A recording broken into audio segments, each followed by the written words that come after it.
Happy 1 month anniversary since your Bosley hair transplant. You're entering a new aftercare phase. Here's what you need to know. In this video, I'll share a few important tips for you to follow over the next 2 months to make sure your hair grows in properly.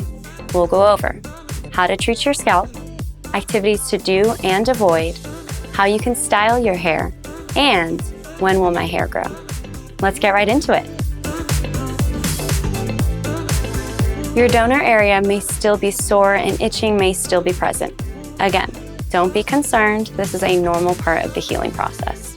By this point, any crust in your transplanted area should be gone.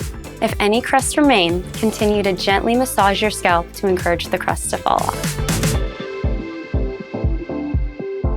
There's nothing holding you back now. You should be able to perform your regular exercise routine, unless you don't want to.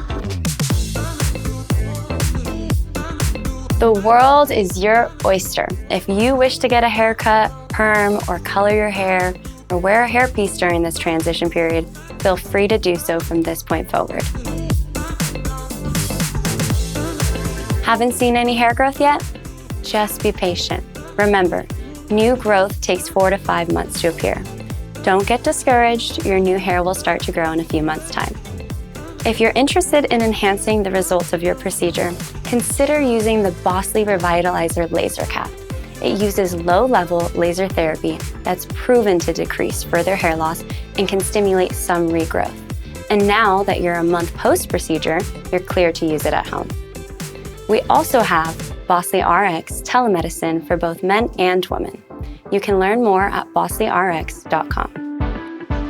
Have questions? Your counselor is always available to answer any of your questions. Thanks for joining me. We look forward to checking in with you again in 2 months.